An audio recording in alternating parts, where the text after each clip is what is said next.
Okay, so we are recording, and I just wanted to say a huge thank you for making yourself available today to have this conversation. And it's interesting because I initially thought of you as being a skeptic.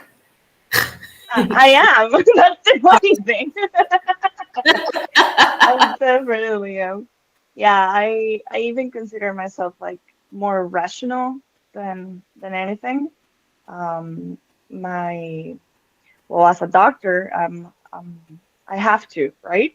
I have to stay with my foot in the ground and not believe everything they say, and even less when there's no tangible proof, right, of stuff. But definitely your experience, all of this process that we went together opened my eyes to a bunch of stuff that deep down I still cannot fully understand, but they're tangible and they're happening. And it's something that even as an skeptical, if I deny, then I'm not a skeptic, right? Because that's what is actually happening. So as a realist, I have to admit that yes, I definitely felt a bunch of stuff. I definitely felt healing. I definitely felt energy moving through my body. I definitely felt the hypnosis part that we had together was so intense. It definitely released, I don't know what, but it released a bunch of stuff. And since then, it's been so different. It's been I can tell like before and after our process together, even on how I see life, even on how my mood, even I don't know, it's impressive to be honest. That's so amazing to hear. So I'm interested in what was the final thing that made you decide, okay, I'm just going to try this out. What have I got to lose? What was that last thing that made you change your mind? Well, it's been some really difficult years after this pandemic. Definitely my mind is a little bit more open. And yeah, I guess at some point I said, well, there's nothing to lose and a lot to gain, so let's try it. And I don't know, I'm really, really glad that I did. Um, I guess at some point, even when we started, because I'm really septic and really stubborn, I guess, I was even like doubting, at the beginning. And I remember in one of the first yeah, like meetings that we had as a group, I think, you said something like the resistance is the first step that you have to like try to overcome, right? Like release it and try to accept stuff. And for me, it was difficult, but I definitely heard that, and I definitely went like, well, that's right, right? If I want this to work, I have to believe, and I have to do everything that is in my power to talk with my body and to actually get into that connection, past that resistance threshold. And then, yeah, the moment I did that, everything just started happening. It was quite interesting. That is interesting. And I think that journey of overcoming our own personal resistance looks so different for everybody because it depends on our prior lived experiences, it depends on our education, it depends on the cultures that we've been raised in. So, what did that look like for you, releasing your resistance? Well, for starters, releasing everything I believe on. Because as a doctor, I know that for PCOS, there's no cure. As a doctor, I know that the hormones that are involved in this process, well, there's a reason, and they have like a cycle, and yeah, I never thought that with a process that involves your mind and your spirit and your energy, you were able to actually heal your body and to affect all those systems and all those hormones that since the beginning well, I never had in order, right? I got diagnosed with PCOS when I was 22 years old. I started with a really, really heavy menstrual pain since I was 12. And I remember going in and out of hospitals because every period will be so intense. I will throw up, pass out, and they will have to put me on, yeah, at the hospital for a couple of days while my period was gone. And that kept happening until I started taking hormones, which I hate. Actually, it's been just a few months that I'm hormone free, and I never thought that that will, one, make so big of a difference in my body, and two, that that will mean that I have the option to actually now do something active with a different tool, like not medicine, not drugs, not yeah, no surgery, nothing like that. Just with meditation and concentration and feeling my body and being in touch with my body. Um, yeah, I guess also going back to those well, difficult moments in my childhood definitely relieve some trauma, some stress. I'm not sure, but I was definitely accumulating that, and now I do feel free of it. I feel way more, I don't know, even weightless. I don't know how to explain it. Um, even on even in stuff not related to PCOS, your meditation helped me open my mind to wake up every day feeling energized and feeling ready to start my day. I don't know. I really, really enjoy it. As a matter of fact, I still listen to the meditation, even if I already finished my 21 days. I really liked it. It makes me go to sleep quite easily, and also I wake up feeling refreshed and in a really good mood, which is something that I also been struggling a bunch lately. So I'm really, really thankful for everything you've done, for your guidance, for your magic. I don't know. I'm really, really excited to not only being part of your healing process and my healing process, but also, yeah, being able to talk about this and be able to say to more people, open your eyes. What we have been told all this time is not the only truth. There's so much truth that no one takes in consideration because they go out of what the box that they taught us. I don't know. But yeah, I guess it's like a breaking point, definitely. Uh, Before and after the meditation, before and after the PCOS journey with you. So yeah, I'm really grateful. And so, what would you tell an older version of yourself? What would you tell women who were currently in the place where you were a few years ago, dealing with horrible symptoms and really believing that there was no way out of those symptoms, that this would just be a life that they better get used to quickly? What would you say? Oh, there's nothing to lose.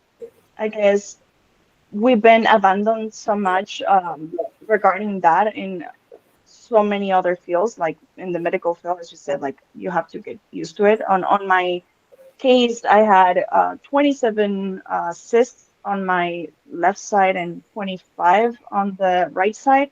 None of them big enough for surgery. So yeah, they pretty much said you wait until they grow so we can take them out, or you just learn how to live with this, right?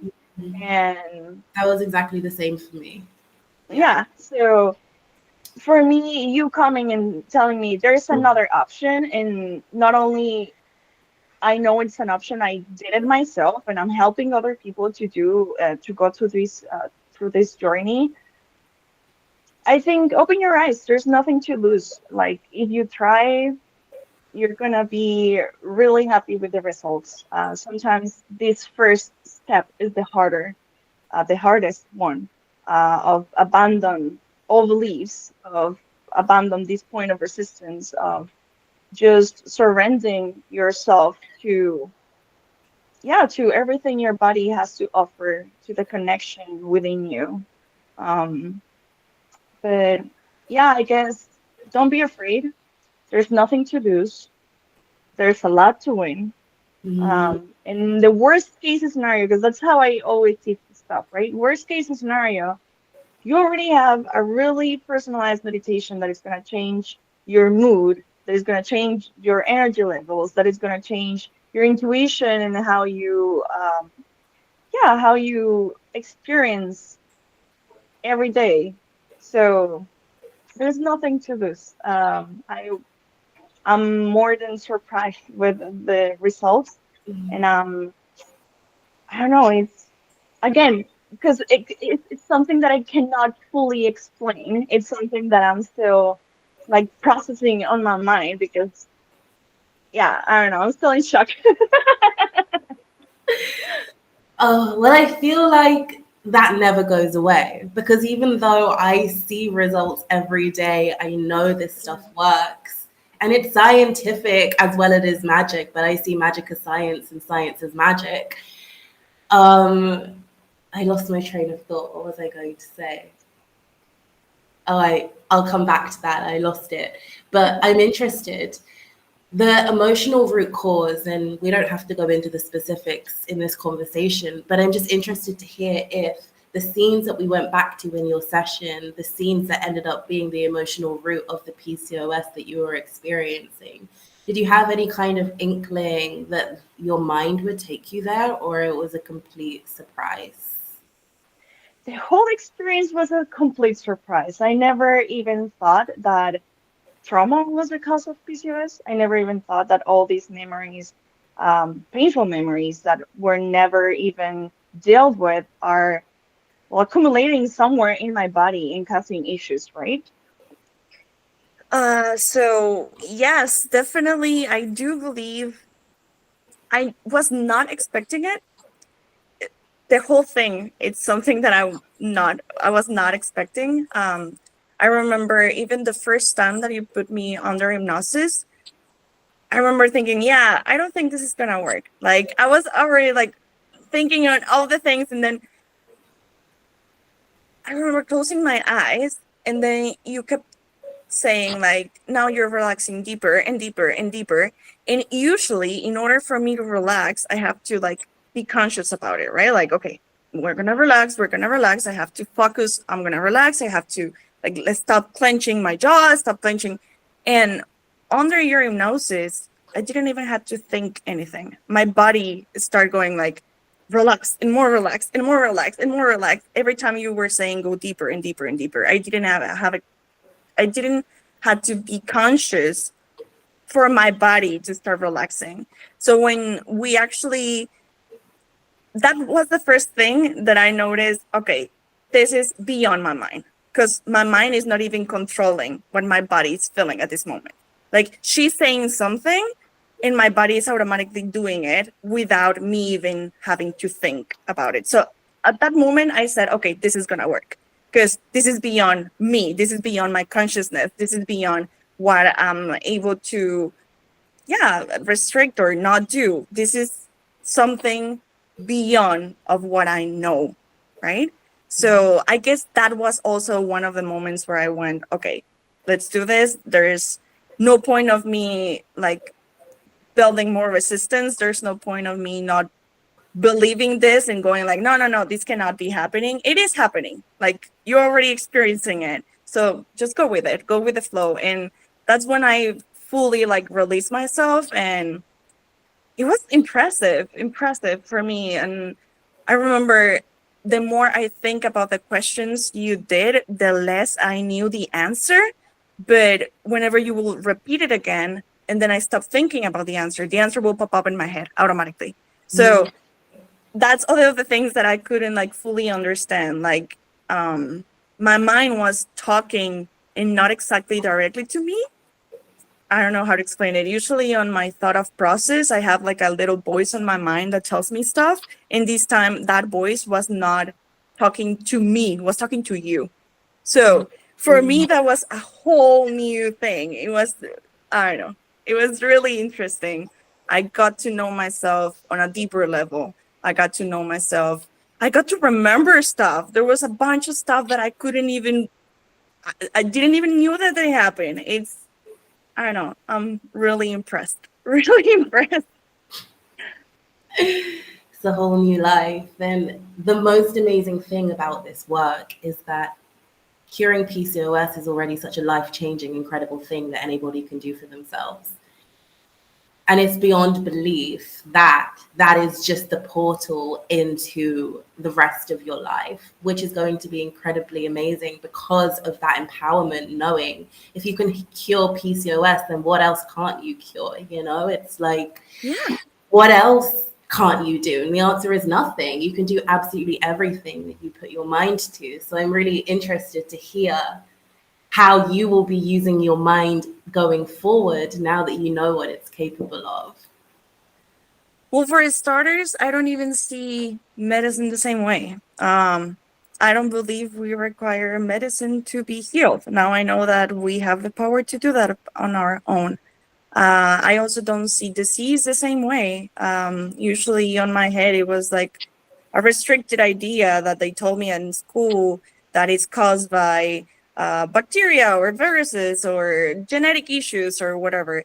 And now understanding that what we go through life, it actually gets accumulated in our body. And if we don't deal with those emotions, if we don't deal with that trauma that happened to us, that's what starts causing issues in your body, and it starts causing diseases and problems. And for me, the whole idea of trauma is part of the issues, of the physical issues you're experiencing. It's the perfect explanation of why mind and body are always connected, and how at medicine we completely, we don't even take in count those things. Actually, if there's a symptom that we believe it's being caused by your mind, we even define it as it's not existent, it's psychological, right? Which is way different than it started in your mind and now it's part of your body, right? It's a way different explanation. So in that way, you can actually just do what you're doing and heal your body with your mind. And I don't know, understanding that has completely changed the ways that everything. I'm not even thinking on becoming a surgeon as I thought I was gonna. I'm thinking in maybe starting something related to therapy and try to help people to understand this, that their body and their mind is connected, and that most of the things that they're feeling in their body come from a situation in their mind, and that they're able to control that too. So you've been quite the girl. You definitely blow your mind even further, because yes. there are applications for hypnosis within surgery. And I'm also myself very interested in them, because when I was a child, up until the age of around 19, 20, I wanted to be a surgeon. I thought that would be my path. I don't know if you know that about me. No. Yeah, because I always thought I would be a doctor. It's crazy to a part of me still that I am not. But Western medicine failed me on my healing journey, and I was starting to learn about this other way of healing the body's natural capacity. And so it didn't feel authentic for me any longer to pursue a career in medicine. But what you can do, if you still are thinking that maybe becoming a surgeon is for you, and this may have swayed me if I knew back in the day, which is that you can use these hypnotic interventions for surgeries to make surgeries a lot more effective. Because think about the state that a person's in when they're in the operating theater. They're under anesthetic, they're under a complete sleep of the conscious mind, but their subconscious mind is so alive and so active. And it's absolutely crazy to me that we're not already using that power of the subconscious mind to make surgeries much more effective. There is a book called Medicine, Miracles, and I forget. It's by Bernie Siegel. Highly, highly, highly recommend. And for example, he's a surgeon, and he would literally just give the command of telling a person to slow down their heart rate if their heart rate was increasing during surgery, under a hypnotic command, and you'd be able to see that in real time. The person's subconscious mind is starting to slow their heart rate down. For example, if they were operating on the right side on a highly vascular region, he could give the command that his left hand becomes very hot, causing blood to rush to the left hand, removing blood from the right side of the body, causing less blood to be lost during surgery. And that is just two of many applications. Isn't it crazy that we're not already using this in surgery? For me, it's crazy that we're still denying it. Mm-hmm. Not only not using it, denying it. Like, yeah, there's so many more people proving that your mind is way more powerful than what you think, right? Like this guy that does meditation and it's able to swim in a frozen lake and like stuff like that, that we never even thought about it, that even medicine nowadays cannot even explain it. So yeah, for me, it's quite interesting how we haven't developed that side because, again, it's not something that we just found out in last recent years. It's something that our ancestors had a connection with our body, definitely way more than what we do right now. So I don't know.